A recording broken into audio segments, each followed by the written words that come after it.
Siempre es un gusto poder acompañarles. Y quiero agradecer la oportunidad de poder entrar en sus hogares para poder compartir con ustedes siempre una reflexión acerca de la palabra de nuestro Dios.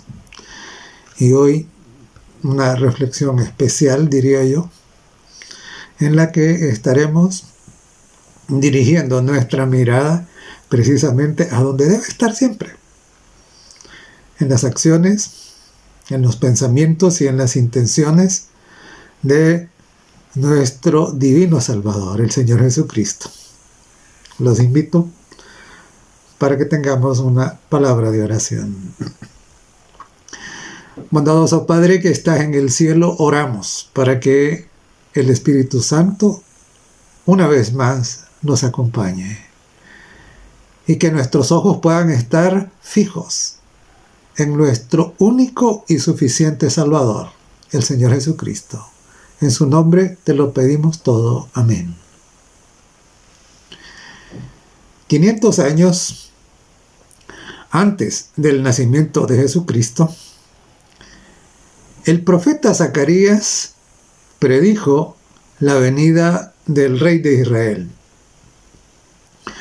Leo así en el libro de Zacarías, en el capítulo 9 y el verso 9, «Alégrate mucho, hija de Sión.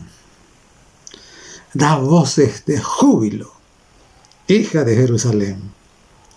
He aquí tu rey vendrá a ti, justo y salvador, humilde y cabalgando sobre un asno, sobre un pollino, hijo de asna». Es interesante porque esta profecía de Zacarías encontraría su cumplimiento, como mencionó antes, 500 años más tarde, en el primer día de la última semana en que Jesús estaría con sus discípulos. Jesús anticipa los hechos y de esta manera Él continúa mostrando que no es un hombre cualquiera, que no es un hombre común,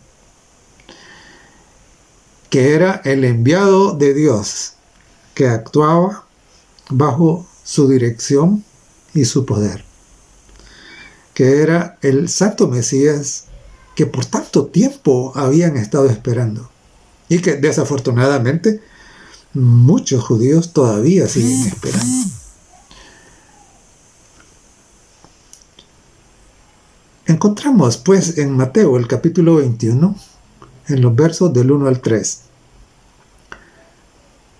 cuando se acercaron a Jerusalén y vinieron a Betfagé, al monte de los olivos, Jesús envió 2 discípulos, diciéndoles: «Id a la aldea que está enfrente de vosotros, y luego hallaréis un asna atada, y un pollino con ella. Desatadla, y traédmelos. Y si alguien os dijere algo, decid: el Señor los necesita, y luego los enviará». A mí me sorprende y me fascina ver cómo el Señor Jesucristo tenía la anticipación, el conocimiento anticipado de las cosas. Y Él sabía en dónde iba a estar el asna. Y Él sabía también que cuando lo estuvieran desatando, alguien les iba a preguntar, y por eso se adelanta y da por adelantado las respuestas. Y claro, por eso confiamos en Él, porque Él tiene las respuestas listas por adelantado.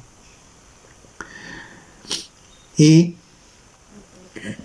conforme a la profecía que decía que vendría manso y que vendría humilde, brilló la humildad en este acontecimiento que se prestaba para otras cosas.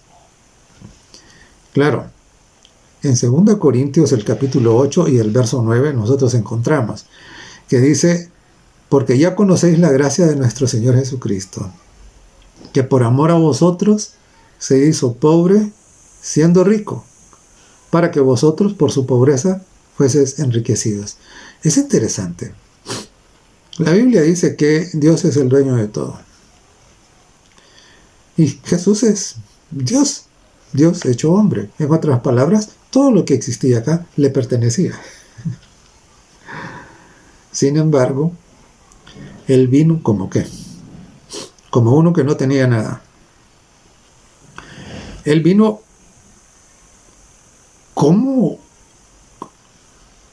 en la misma condición de aquel que puede considerarse como el más desposeído de todo. Y es increíble. El establo en que nació no le pertenecía. El pesebre no le pertenecía. La barca que usó a veces como púlpito no le pertenecía. La cruz no le pertenecía. Esa no era para él, no era de él. La tumba en que fue enterrado tampoco le pertenecía. Y en esta ocasión, el pollino sobre el cual iba a montar tampoco era suyo. O sea, él no tenía nada. Todo fue prestado. ¿Por qué? Porque él se hizo pobre siendo rico. Y con esto, con este gesto, nos da a conocer ese amor tan grande e incomprensible que Dios tiene por nosotros, los seres humanos, que no lo merecemos, somos indignos. También este gesto, o esta actitud de este Dios tan maravilloso, nos muestra que la pobreza no es una excusa para la salvación y la santidad. También esta actitud, este ejemplo de nuestro Señor, es para decirnos que las riquezas no deben ser nuestro Dios, que podemos ser libres completamente de las ambiciones materialistas. Qué diferente sería el mundo hoy si la codicia de riquezas y poder desapareciera. ¿Cuántas guerras, con toda la destrucción, muerte y miseria, dolor que provocan, se habría evitado? Y claro, nosotros no debemos pasar por alto esto. El Señor Jesucristo, el Rey de Reyes, el Señor de Señores, se hizo pobre siendo rico. Y dice, para que nosotros, por su riqueza, fuésemos enriquecidos. Es decir, Él renuncia a su riqueza para darnos a nosotros. Y, claro, ese debe ser también nuestro sentir. Ese debe ser el sentir de todo aquel que se proclama o que profesa ser cristiano. El sentir de su Rey, el sentir de su Señor, el sentir de su único ejemplo. ¿No? La disposición ¿a qué? La disposición a abandonar el orgullo, abandonar la riqueza, abandonar el materialismo y estar dispuestos a abrir el corazón para servir, para compartir, confiando precisamente en que nuestro Padre Celestial se encargará de proveer lo que sea necesario. Es interesante, Jesús no tenía nada, pero tuvo la barca prestada, tuvo la tumba prestada, tuvo la cruz prestada, tuvo todo prestado, lo que fue necesario en cada caso. Por eso Él nos enseñó a qué, a no desesperar, sino a estar confiados. Qué hermoso ejemplo nos dio el Señor. Muy bien, hasta mientras estuvo aquí en la tierra, nuestro Señor Jesucristo viajó siempre a pie, siempre. Nunca él había cabalgado para ir de un lugar a otro. Ahora, en esta oportunidad, los discípulos se extrañaron por eso, ¿no? Porque él nunca había dicho, miren, consíganme un caballo, consíganme un coche o algo, no, nunca. Pero ahora él envía a los discípulos a que traigan un pollino, a que traigan un burrito. Y ellos se quedaron extrañados. ¿Y qué pasa hoy? ¿Ah? De repente, ¿qué cambio ha habido en el Señor que siempre ha andado a pie y ahora quiere cabalgar? Y es interesante, porque él iba a montar un pollino hijo de asna, es decir, iba a montar sobre un animal sobre el que nadie había montado antes. Y cualquiera que ha intentado montar un animal en esa condición sabe lo que eso significa. Sabe que puede salir volando, ¿no? Un animal no acostumbrado a llevar carga. Sin embargo, bueno, aquí en nuestro país decimos un animal chúcaro, es decir, no ha sido domado. Y es interesante también porque cuando ponen sus mantos sobre el animal para que Jesús suba, el animal no muestra una reacción como la que es normal, como si entendiera quién le está montando. Qué hermoso. Y es interesante. Es interesante porque estos animales que aparentemente suelen ser despreciados como los burros, en la Biblia nos dan lecciones interesantes, ¿no? Recuerde el caso de Balaam.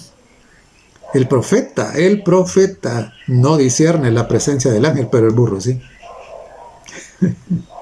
Y aquí tenemos un burrito, que ante la oportunidad de servir al Creador, no se resiste, sino que recibe y acepta la oportunidad y bueno, ¿y qué diremos? El privilegio de servir al Señor. Ojalá también nosotros asumiéramos esa misma disposición, ¿no? Sí. Ahora, también me llama la atención entretenerme un poquito con el animalito, porque por lo general se les ve como animales tercos, como animales duros y que no entienden, etcétera, ¿no? Pero aquí tenemos el caso contrario, ¿verdad? Ahora, ¿por qué Jesús, que siempre había andado a pie, ahora cabalga? ¿Y por qué cabalga en un pollino, en un burro, y no en un caballo? No es cualquier cosa. En Israel era la costumbre en el pueblo judío que cuando un rey en tiempo de paz iba a entrar en la ciudad, iba a hacer un desfile real, el animal en el cual montaban los reyes de Israel eran asnos. Eran asnos, no eran caballos. Montar en caballos indicaba otra cosa, vamos a verlo al final. Pero era la costumbre de los judíos que en cuanto a una entrada real, los reyes montaban en asnos. Y claro, los discípulos lo captaron. Además, la profecía de Zacarías había anticipado que el rey de Israel vendría montado sobre un pollino hijo de asna. Y por supuesto, los discípulos entendieron que había llegado el momento de la proclamación, que ellos tanto habían anhelado, que ellos tanto habían soñado, ¿no? Y comenzaron a esparcir la noticia. Dijeron, hoy sí. Y se frotaban las manos diciendo, hoy sí. el reino será proclamado. La multitud, entonces ellos comenzaron a esparcir la noticia con todos aquellos a los que encontraban. Y la multitud estaba convencida de que la hora de la liberación de los judíos, del yugo de Roma y de cualquier otro yugo, había llegado. Que la hora de la emancipación estaba cerca. Y en su imaginación, ellos veían a los ejércitos romanos expulsados de Jerusalén. Y a Israel convertido en ¿qué? Convertido otra vez en una nación independiente, grande, que dominaba un imperio como en los tiempos de Salomón. Eso es lo que ellos pensaban, esas es las expectativas que ellos tenían. Debemos ser cuidadosos con las expectativas que nosotros tenemos, porque ciertamente ellos iban a ser chasqueados. Y ahora me temo que en estos días finales hay demasiada gente teniendo expectativas equivocadas acerca de la venida de Jesucristo. El enemigo se ha dado a la tarea de confundir, de torcer a las profecías, las interpretaciones, mejor dicho. Profecías no, porque esas no se pueden torcer, pero las interpretaciones. Y eso ha generado una cantidad increíble de expectativas falsas. Acerca de la segunda venida de Jesús, acerca de cómo va a terminar la historia de este planeta. Entonces debemos asegurarnos que nuestras expectativas al respecto están basadas absolutamente en lo que Dios ha revelado en su palabra. No debemos conformarnos con lo que dicen algunos intérpretes. Bueno, y siempre les invito, ¿no?, a que no se conforme tampoco con lo que yo digo, sino que vaya a la fuente original y asegúrese de cómo son las cosas, qué es lo que Dios en verdad ha dicho. Entonces, claro, ellos estaban felices pensando que ya los romanos serían expulsados y los discípulos que habían soñado con tener puestos de importancia a la derecha y a la izquierda de Jesús cuando Él ocupase su trono. Entonces, claro, ellos decían, ya casi.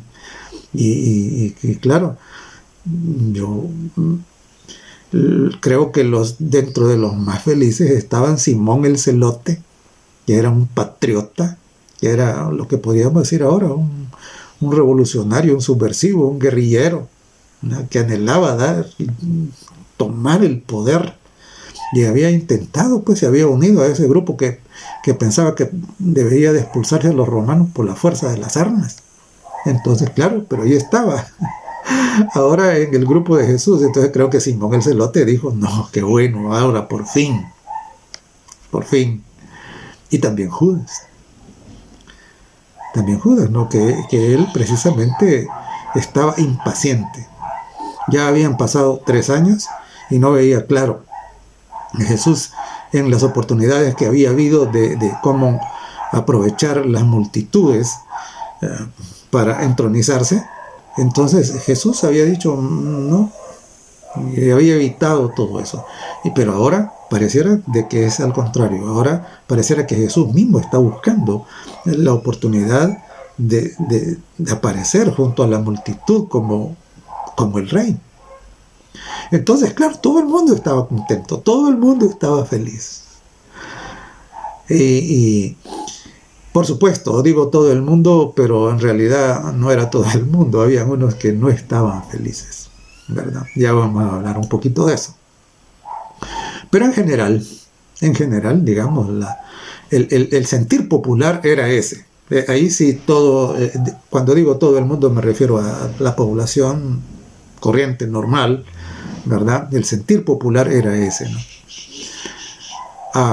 Y leo en el Evangelio de Juan, en el capítulo 12 y en los versos 17 al 19.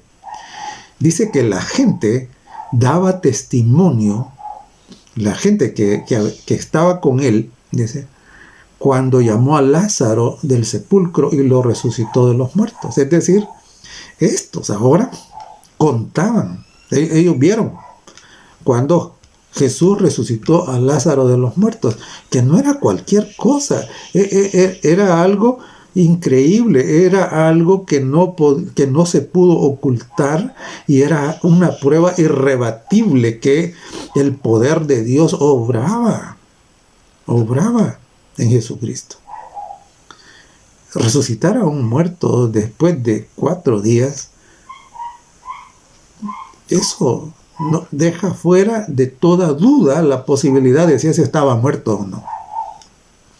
Y entonces, claro, los que vieron que Jesús resucitó a Lázaro, dice aquí el capítulo 12 de Juan, que eso se lo contaban a la gente. Y dice el verso 18, por lo cual, dice, también había venido la gente para recibirle, porque había oído que él había hecho esta señal. Es interesante. Había mucho movimiento en Jerusalén y sus alrededores en ese tiempo, ¿no? Estos que habían oído el testimonio directo de los que habían visto la resurrección de Lázaro, lo contaron.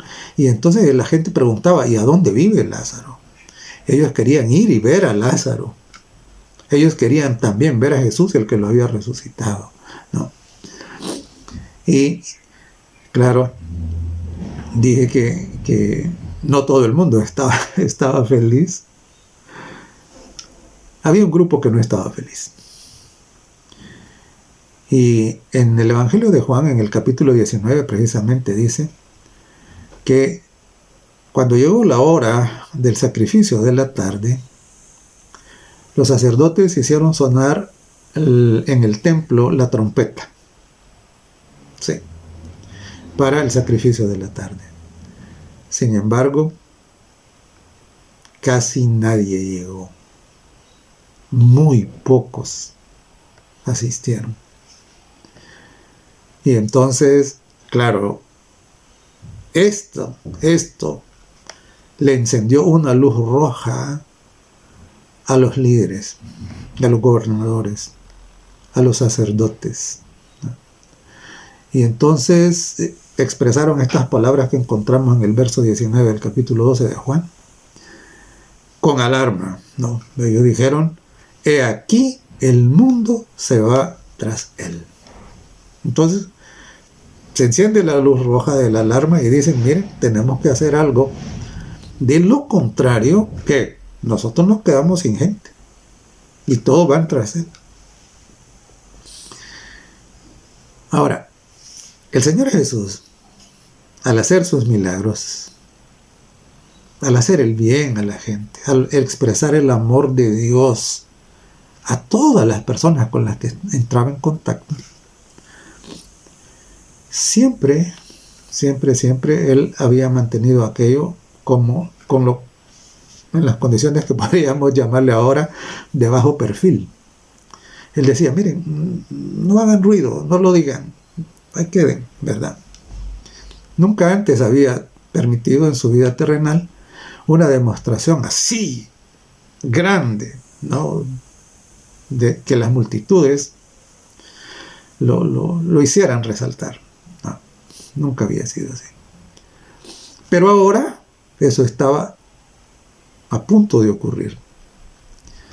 Ahora, el Señor Jesús sabía que precisamente esta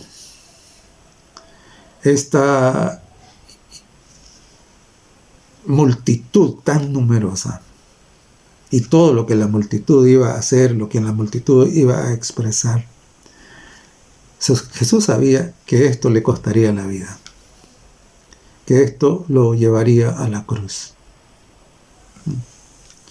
Y si Él sabía eso, ¿por qué lo estaba haciendo? Lo estaba haciendo por amor por usted que está oyendo. Y por amor por los que no están oyendo tampoco, ¿verdad? También ellos, por amor a ellos, por amor a cada ser humano, por amor a todos.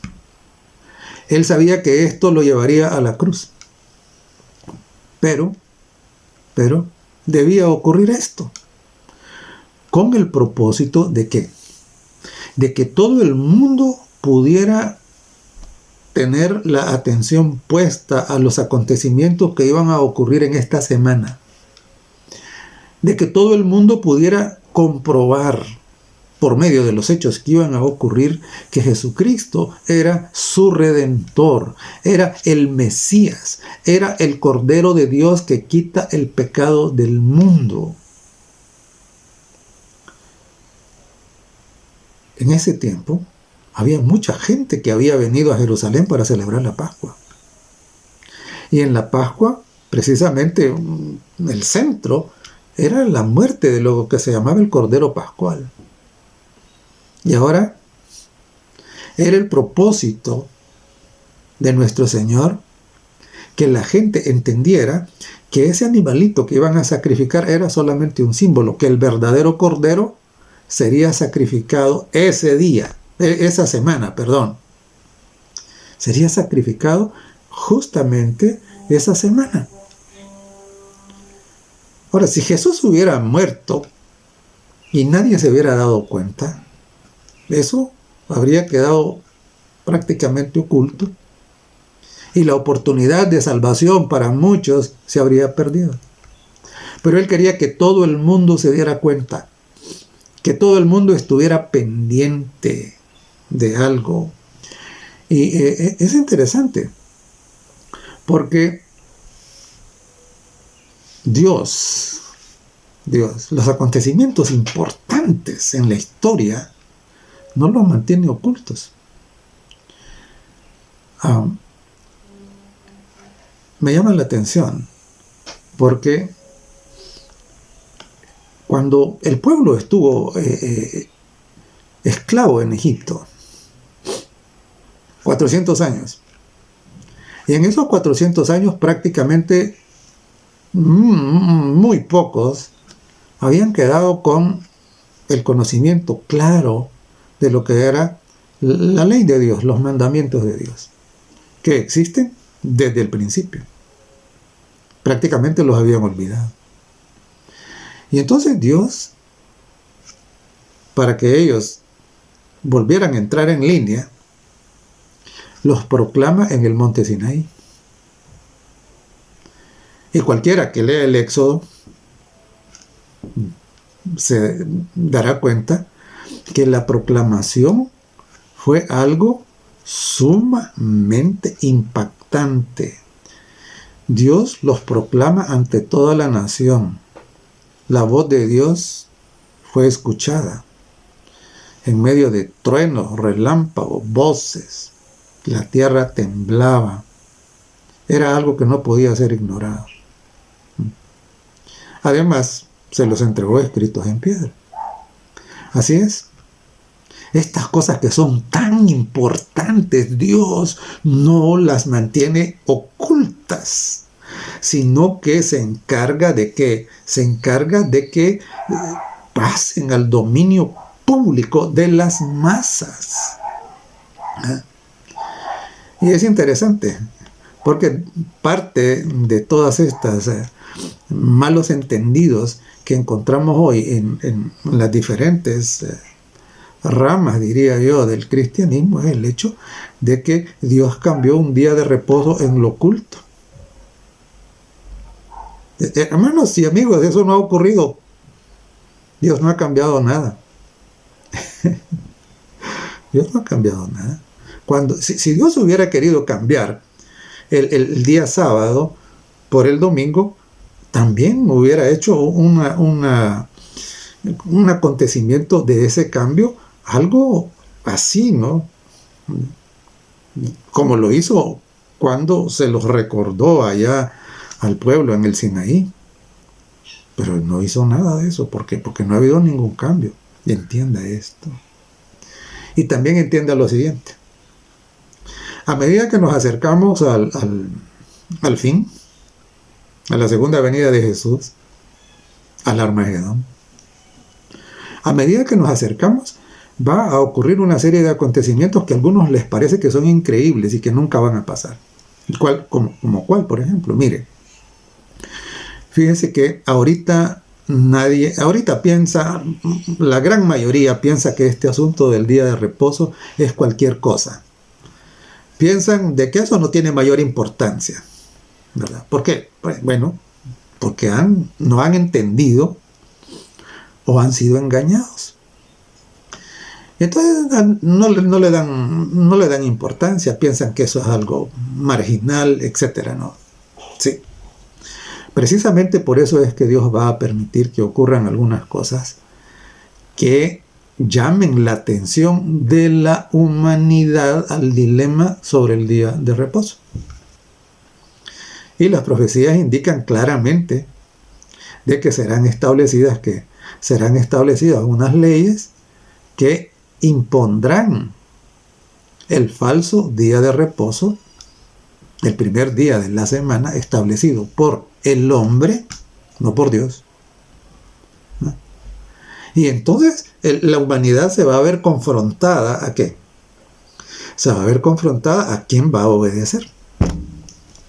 ¿Va a obedecer a Dios que estableció el séptimo día o va a obedecer al hombre que estableció el primer día? Y esto se va a volver público. Esto va a estar en los medios, en las noticias. Esto va a estar en todos lados. Y todo el mundo tendrá que tomar una decisión. Y la decisión que tome, eso va a significar si va a recibir el sello de Dios o va a recibir la marca de la bestia. Entonces, recuerde, Dios no hace nada en oculto. Dios proclama públicamente estas cosas que son de importancia crucial para la humanidad, para la salvación personal de cada uno. ¿Ah? Entonces, claro, usted puede mirar también en ocasión del diluvio. Dios ordenó a Noé que construyera el arca y a la vez que construía el arca que proclamara lo que iba a pasar, que todo el mundo debería saberlo. Entonces, recuerde, Dios no hace nada en oculto. Si no hay ninguna pista, si no hay ninguna declaración, si no hay ninguna... Entonces, lo más seguro es que es falso. No.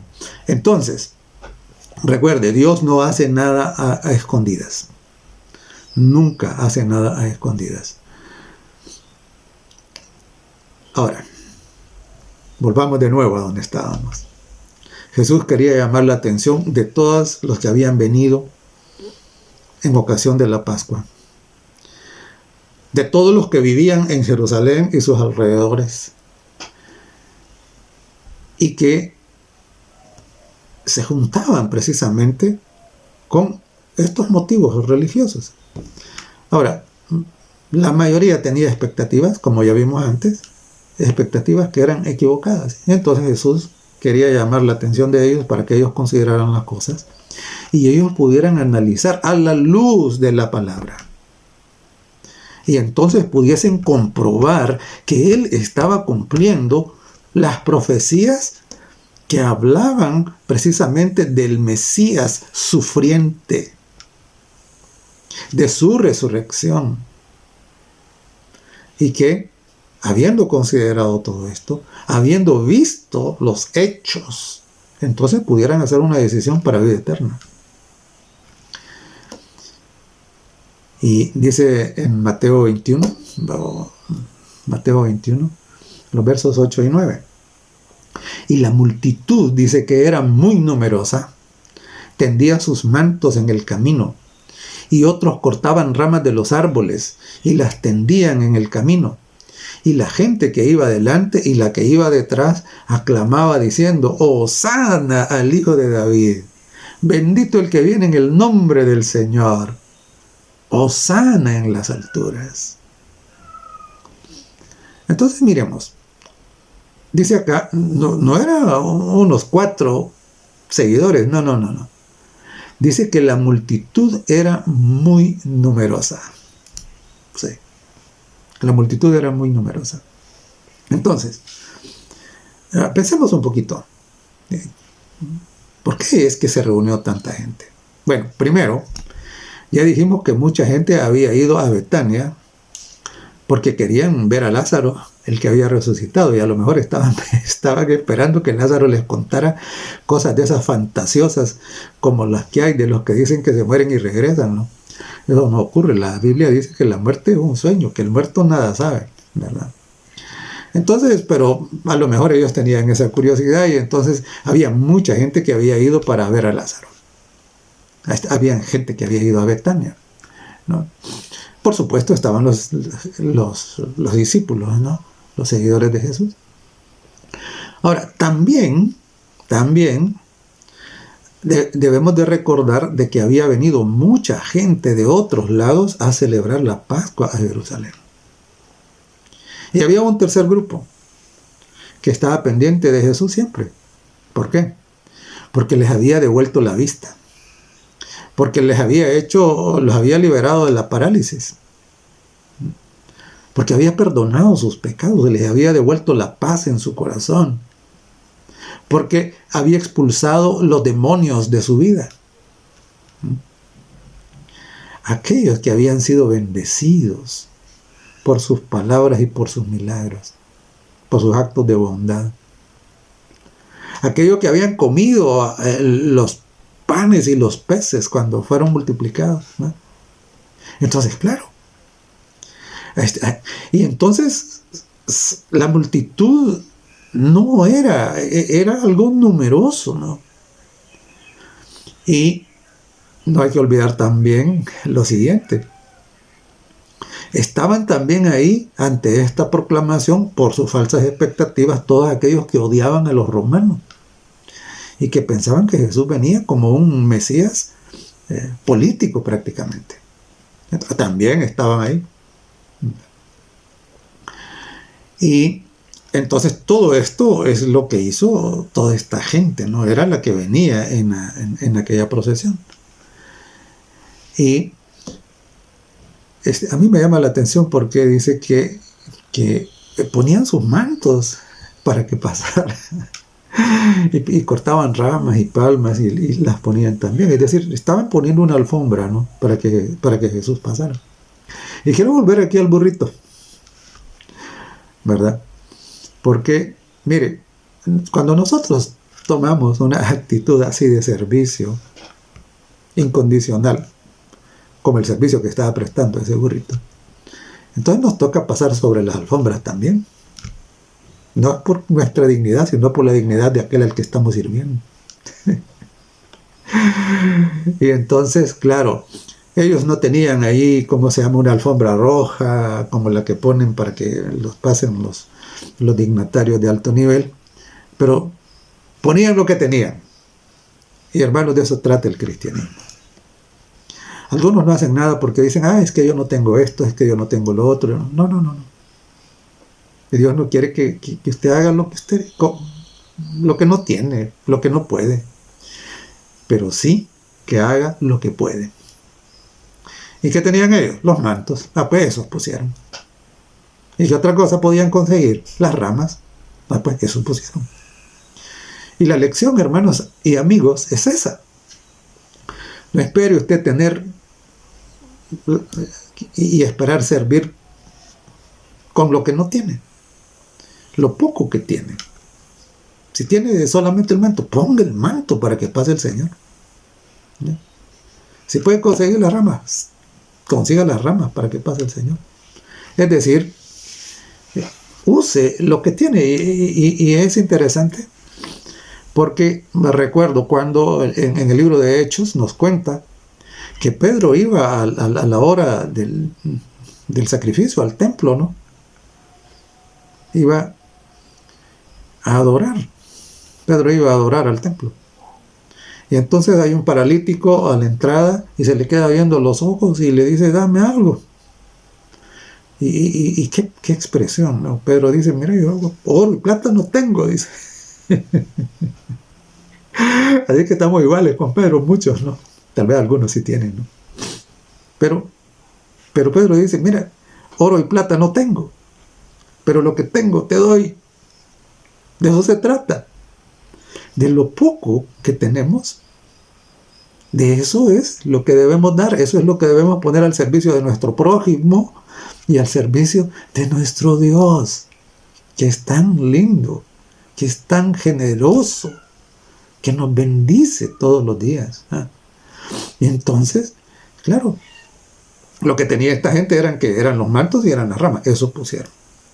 Y por supuesto, Pedro le dice, no tengo oro ni plata, eso no te puedo dar, pero tengo algo mejor. En el nombre de Jesús, levántate y anda. Y qué lindo, ¿no? Que el hombre saltó. Y hermanos, la misma situación es ahora. Y claro, yo no tengo oro ni plata, ¿no? Pero lo que tengo, eso quiero darle. Quiero darle el conocimiento de este Dios tan maravilloso. Que estuvo dispuesto a qué? Que estuvo dispuesto a exponer su vida, a sacrificarla. Para que usted y yo podamos tener vida eterna. Se hizo pobre siendo rico, para que nosotros seamos enriquecidos. Y claro, ellos gritaban, ¿no? Hosana al Hijo de David. ¿Y qué quiere decir Hosana? No. Hosana lo que significa es salva ahora. Su anhelo de redención nacional era tanto que no querían dejarlo para después. Ellos dijeron, no, ahorita toma el reino, Señor. Tómalo inmediatamente. Ya hemos esperado mucho, hemos esperado 3 años para que lo hagas y no lo has hecho. Y entonces ahora es el momento. Hosana, salva ahora. Y claro, lástima que muchos de ellos tenían falsas expectativas. Pero esto también tiene una lección importante para nosotros. Miren, ya nosotros hemos entendido que el ministerio de Jesús en su primera venida no era ese. No era el de expulsar a los romanos y de reinar sobre la tierra. El Señor Jesús fue bien claro y Él dijo, mi reino no es de este mundo. Así, ¿sí? Claro. Entonces, sin embargo, creo que la actitud de salvación, el anhelo de salvación que ellos tenían por la nación, ese debemos tenerlo nosotros por la salvación personal espiritual. Sucede de que hay muchas personas convencidas. Están convencidas de que Cristo es el Mesías. Están convencidas de que la Biblia es la palabra de Dios. Están convencidos de que el sábado es el verdadero día del Señor. Están convencidos de que no existe otro mediador, que hay un solo mediador entre Dios y los hombres y es Jesucristo. Están convencidos. Pero no han querido rendir sus vidas. Y yo creo que esta aclamación de Hosana deberían hacerla suya. Y deberían decir, Señor, salva ahora, sálvame ahora. Ahora te recibo como Rey, Rey de Reyes. Ahora te recibo como mi Señor. Porque toda la convicción que pueden tener no les va a servir de nada a menos que se rindan, a menos que se entreguen, a menos que le permitan al Señor Jesucristo reinar en su mente, en su corazón, en su vida. Pueden tener toda la convicción que quieran. Pueden saber de memoria inmensas partes de la Sagrada Escritura. Conozco gente que ha leído mucho la Biblia. Sin embargo, ahí no hay ninguna decisión para salvación. Y con todo y eso, al final, tristemente, pueden perderse, como le pasó a muchos de estos, como lo vamos a mirar. Entonces, Hosana, no caiga en la trampa de posponerlo indefinidamente a riesgo de que nunca ocurra. Mire, Satanás al final, él es astuto, ¿no? Y al final le dice a la gente, sí, es cierto, así es, esa es la verdad, pero todavía no lo hagas, espera un poquito. Ajá. Y los tiene esperando toda la vida hasta que lleguen a la tumba. Y nunca lo hicieron. No caigan en esa trampa. No. Recuerde, Hosana, salva ahora. Y el Señor solo le puede salvar si usted se lo pide, si usted se entrega solamente. Dios no lo va a salvar en contra de su voluntad. Es necesario rendirse. Hágalo. Hágalo ahora. No espere más. Y entonces decían, Hosana, hijo de David. ¿Y qué significaba esto de hijo de David? Lo que esto significa era una aclamación del linaje real. Era reconocerlo como Mesías, como el rey de Israel. Y es interesante porque el Evangelio de Mateo, en el capítulo 1, entra con ¿qué? Entra con la genealogía, ¿no? Entra como para decir, miren judíos, no estén queriendo deslegitimar el linaje real de Jesucristo. Aquí está, él es descendiente de David, es hijo de David. Por lo tanto, y es interesante porque cuando Mateo escribe el Evangelio, todavía ahí estaban los registros y muchos contemporáneos podían ir y podían revisar y a ver si era cierto que venía del linaje de David. Sí venía. Entonces, llamarle hijo de David era un reconocimiento ¿a qué? Era un reconocimiento de su linaje real, de su descendencia, ¿no? Que precisamente le concedía, digámoslo de esta manera, que el privilegio, el derecho de reinar sobre Israel. Cosa que no hubiese tenido si no hubiera sido del linaje de David, ¿no? Entonces, claro, ellos lo reconocían. Esa proclamación eso es muy importante, ¿no?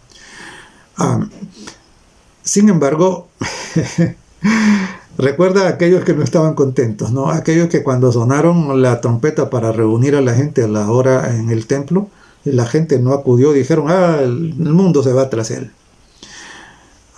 Ellos no soportaron. Al escuchar la proclamación, al escuchar la algarabía, el alborozo de la gente, ¿no? Estaban ardiendo de envidia y malicia. Y entonces ellos trataron de parar aquello. Trataron de que la gente dejara de pensar y de ver las cosas así. Trataron de acallar aquel sentimiento popular que había en ese momento, imponiendo el silencio. O sea, ellos estaban acostumbrados a que la gente obedeciera lo que ellos decían. Y claro, temían entonces que la multitud ahora viniese y que debido a la cantidad de gente que era, proclamaran a Jesús rey allí en Jerusalén, que lo hicieran rey. Entonces, ¿ellos en qué condición iban a quedar? Y entonces, como último recurso, para canalizar toda esa amenaza que sentían y todo ese mal sentimiento que ellos albergaban, contrario a lo que sentía la gente común, entonces se abren paso a través del gentío y entonces van a Jesús y le dicen, Maestro, reprende a tus discípulos. Como quien dice, mira, están haciendo lo que no deben hacer. Párales, ordénales que no lo hagan. Ay, qué terrible. Y antes de ir adelante, recordar que sucede de que a veces cuando algunas personas comienzan a conocer la verdad, y por un lado, unos nos regocijamos de que la gente está conociendo la verdad, y que está dando espacio en su mente y en su corazón, siempre hay líderes que eso les molesta y que van a tratar de impedirlo. y que van a decir, olvídelo, deje eso, deje de estar escuchando, lo van a confundir. No, si confundido ya está. Y la palabra no lo va a confundir, la palabra lo que va a hacer es sacarlo de la confusión. Entonces, eso mismo pasa hoy. Eso mismo pasa hoy. Y claro, y Jesús, como era lo habitual en él, entonces les responde, ¿no? Les responde con la palabra. Y recuerda que cuando Jesús fue tentado en el desierto, él escrito está. Y cuando los fariseos y saduceos y los herodianos y todos venían y lo atacaban, él decía, escrito está, ustedes cometen errores porque no estudian la palabra, les decía, ignoran las escrituras y el poder de Dios. Y entonces aquí Jesús de nuevo saca la espada de dos filos, que es la palabra de Dios, y les dice, miren, les digo que si estos se callan, las piedras clamarían. Y entonces estaba citando a quién? Estaba citando al profeta Habacuc, en capítulo 2. Siempre, y esta es una cosa que es importante, amigos queridos, hermanos queridos, siempre es importante. A veces hay personas que vienen y le preguntan a uno, mire, ¿y usted qué piensa? Mire, yo no pienso nada. Yo lo que hago es que acudir a la palabra de Dios, y entonces, claro, siempre nuestras respuestas deben ser, mire, escrito está. Y esas fueron las respuestas de Jesús. Y aquí Jesús respondió de esa manera. Si estos se callan, les dijo, escrito está, las piedras van a hablar. Entonces, y ya. Igual, aprendamos la lección.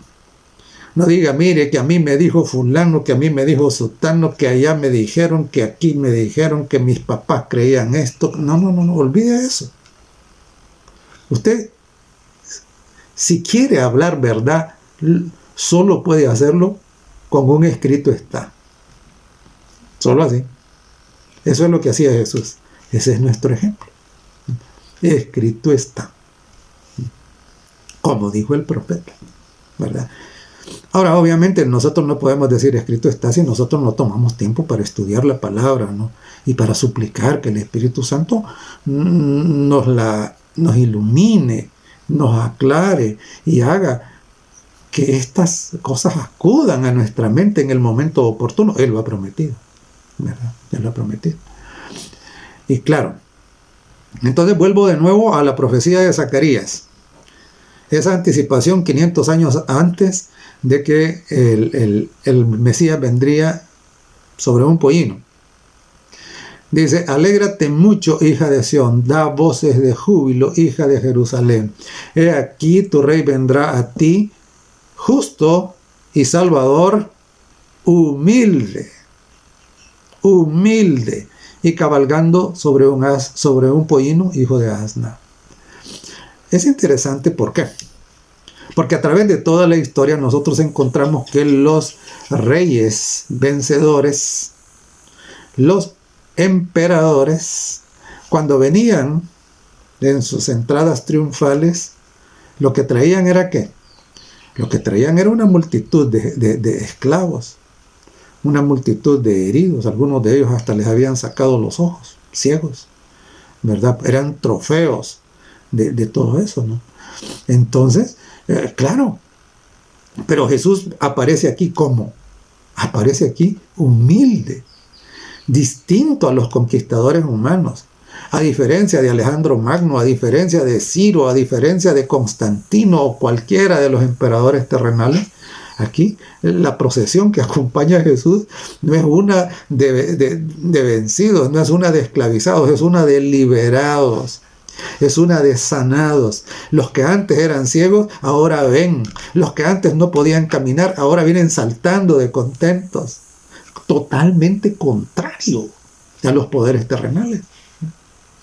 Y claro, entendamos esto. Por eso nuestra apuesta no debe ser a las apuestas terrenales. Hay muchos, incluso muchos religiosos metidos en política. ¿Y qué? ¿Qué esperan? ¿Acaso esperan encontrar un poder superior al de Dios en el poder de los gobiernos? ¿Qué creen? No. Jesús, humilde y manso, así venía, distinto a lo que podemos ver nosotros en ¿qué? En los líderes humanos. ¿Qué diferencia, no? ¿Qué diferencia? Ese debe ser nuestro ejemplo. Nuestro ejemplo. Claro, eso debería ser un reproche para todos aquellos líderes religiosos modernos que hacen gala de qué, del orgullo y de la vanidad, sentados en tronos de oro, que tienen sus propios aviones privados y una, ¿cómo se llama?, derroche de lujos y de todo eso. Totalmente lo contrario. Totalmente lo contrario. Jesús nos da un ejemplo de humildad y mansedumbre. Ese es nuestro ejemplo. Así debe ser el líder.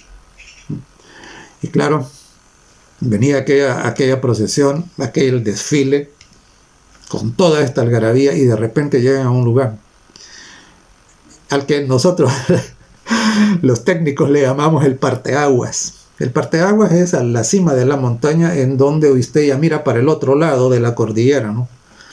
Ahí en el parteaguas. Venían subiendo y llegan al parteaguas, y desde ahí se mira Jerusalén. Y es interesante, porque cuando llega ahí, Jesús se detiene. Y leo en el capítulo 19 del Evangelio de Lucas, los versos 41 al 44. Y cuando llegó cerca de la ciudad, dice, ahí arriba, al verla lloró sobre ella. La gente de repente no entiende.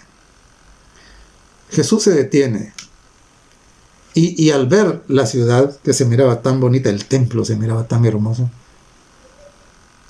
Jesús se estremece y llora angustiado, y no llora en silencio, llora de tal manera que todos los demás pueden verlo, que de pronto, y de pronto toda la algarabía que venía cambia, se silencia, y no saben qué pasa. Pero ¿qué pasa? Jesús, en su mirada profética, ahora le pesa y le angustia en su corazón lo que ve que habrá de ocurrir 40 años más tarde. Jesús llora sobre Jerusalén, diciendo: oh, si también tú conocieses, a lo menos en este tu día, lo que es para tu paz. Mas ahora está encubierto de tus ojos. Claro. ¿Y sabe qué?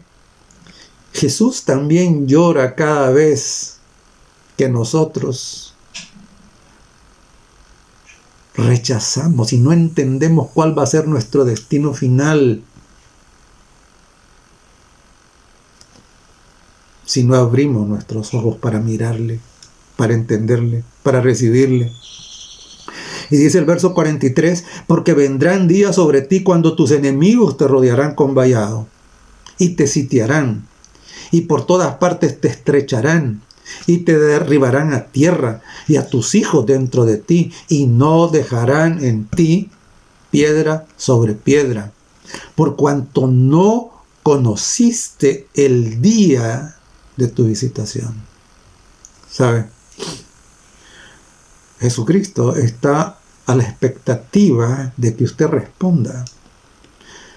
Y a lo mejor usted no ha conocido el día de su visitación, pero el día de su visitación es ahora, es hoy. Conózcanlo. Conózcanlo. Dice que vio lo que iba a pasar 40 años más tarde a causa del rechazo, por la terquedad, por la arrogancia, por el orgullo. La sangre correría por las calles.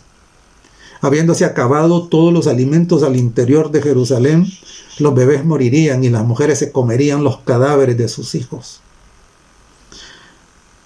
Todos aquellos queriendo escapar de Jerusalén, A veces se tragaban las joyas. Y los romanos, habiéndose enterado de que hacían esto, los abrían para ver si en el estómago llevaban cosas de oro. El valle se llenó de cruces también.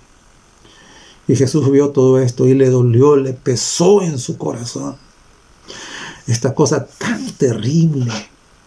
A pesar de tener la oportunidad de recibirle, Él había venido para salvarlos, había venido para que eso no pasara nunca. Sin embargo, ellos insistieron en su terquedad. Se aferraban a su vida de pecado, al materialismo, al mundo, a la perversión y a la mentira. Como resultado, se cumplió lo que Jesús vio en aquel día y que le hizo llorar. Le pesó en su corazón. Y claro, Jesús dijo: oh, cuántas veces quise juntarte bajo mis alas, como la gallina a sus polluelos, y no quisiste. Amigo, hermano, comprenda, las consecuencias de rechazar el amor de Dios son horribles, son espantosas. Ojalá que sus ojos se abran a esta realidad. Apocalipsis, el capítulo 6, los versos 15 al 17 nos dan una vislumbre de esto. Dice: los reyes de la tierra, los grandes, esos son los líderes, ¿no? Los ricos, los capitanes, los poderosos y todo siervo y todo libre se escondieron en las cuevas y entre las peñas de los montes, y decían a los montes y a las peñas: caigan sobre nosotros, escóndannos del rostro de aquel que está sentado sobre el trono y de la ira del Cordero, porque el gran día de su ira ha llegado, y ¿quién podrá sostenerse en pie? Es algo tan terrible, y ellos simple y sencillamente se dan cuenta que están perdidos. Y por eso prefieren enterrarse, prefieren que las peñas caigan sobre ellos, porque entienden que el final que les espera es espantoso. No espere ese momento para darse cuenta que es espantoso. No, ahora Dios le manda este mensaje.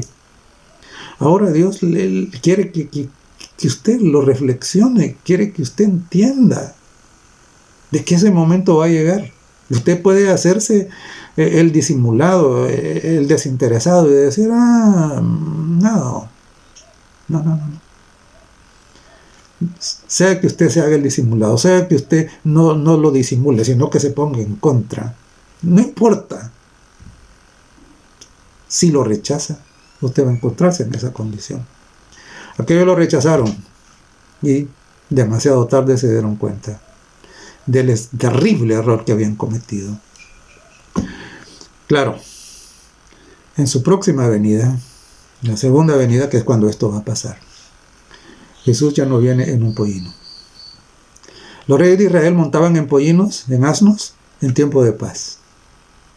Pero en tiempo de guerra ya no montaban en asnos. En tiempo de guerra montaban en caballos. Y es así como lo vemos en Apocalipsis, el capítulo 19, los versos 11 al 13. Dice: entonces vi el cielo abierto, y he aquí un caballo blanco, y el que lo montaba se llamaba Fiel y Verdadero, y con justicia juzga y pelea. Sus ojos eran como llama de fuego, y había en su cabeza muchas diademas, y tenía un nombre escrito que ninguno conocía sino él mismo. Estaba vestido de una ropa teñida en sangre, y su nombre es el Verbo de Dios. Ya no viene en un asno. ¿Por qué ya no viene? ¿Qué? Ahora viene ¿a qué? Ahora viene a hacer justicia.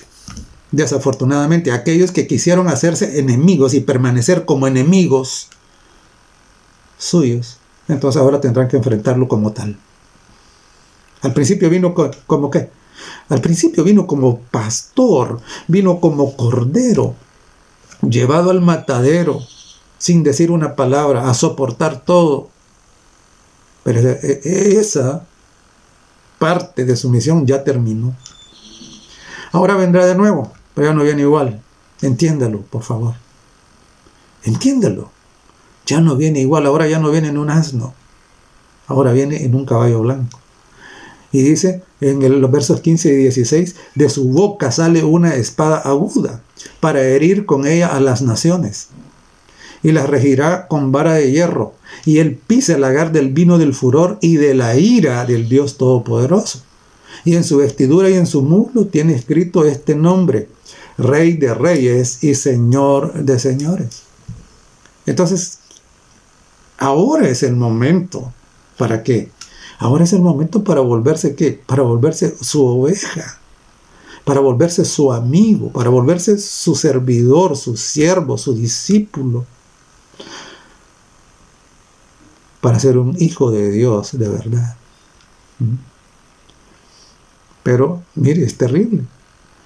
Dice, trae una espada para herir a las naciones. ¿Usted quiere que lo hiera?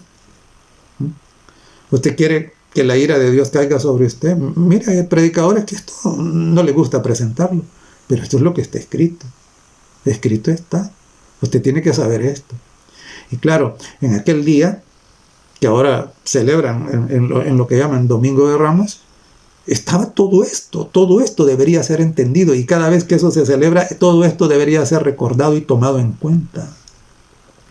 Claro, Jesús vendrá en ocasión de lo que la Biblia llama la batalla de Armagedón, para defender a los que, fieles a su verdad y a su palabra, rechazaron el falso día de reposo y se mantuvieron de parte de Dios, guardando el séptimo día y obedeciendo los otros mandamientos y buscando hacer su voluntad y buscando servir al prójimo siempre y buscando dar la gloria a Dios.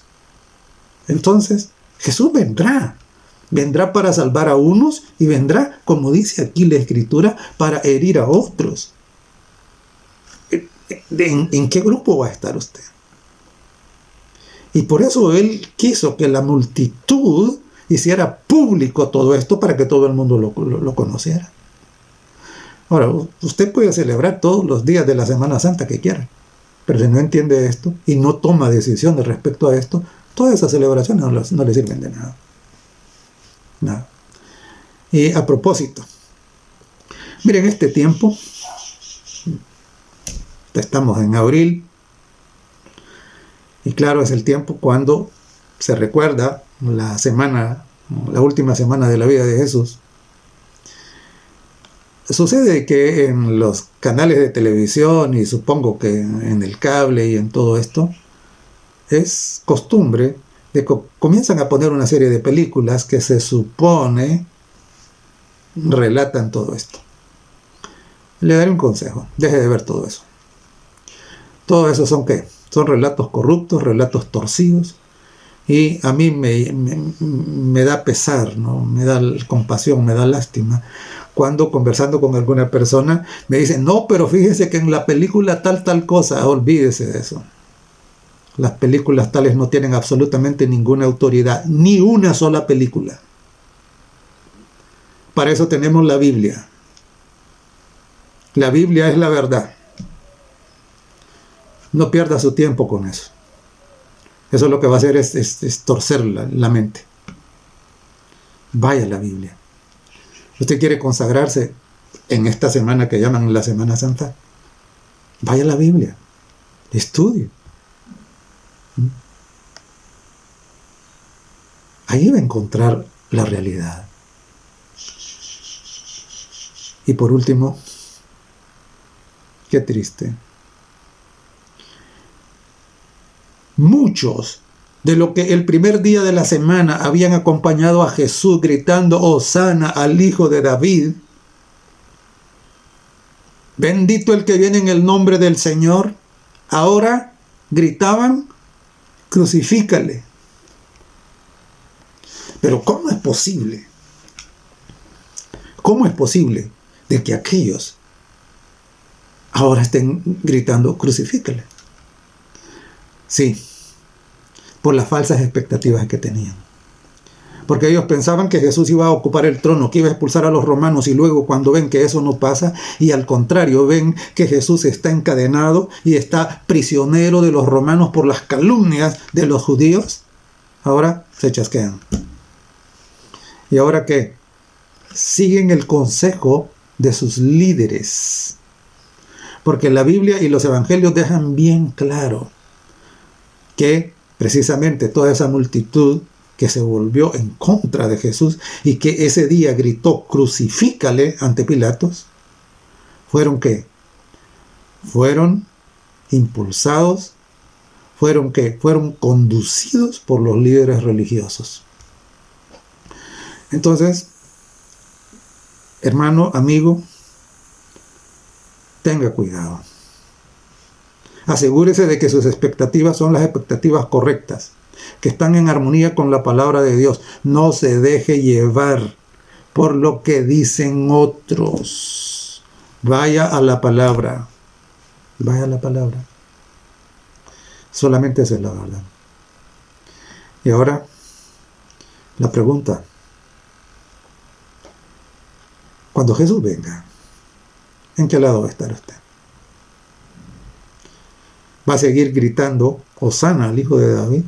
¿O va a decir peñas, piedras, montes, entiérrenme mejor porque no puedo soportar ver a Jesús habiendo permanecido como su enemigo? La decisión es suya. Recuerde, Hosana significa salva ahora. Eso debe ser su actitud, su decisión. No deje pasar más. Jesús murió en la cruz ¿para qué? Para que usted sea uno de los suyos. Que Dios le bendiga. Amoroso Padre que estás en el cielo, gracias por Jesucristo. Gracias, porque no hay otra manera más grande que pueda haber mostrado su amor que entregando su vida por nosotros. Por favor, oramos para que todos aquellos que no han hecho esa decisión para vida eterna puedan hacerla antes de que sea demasiado tarde.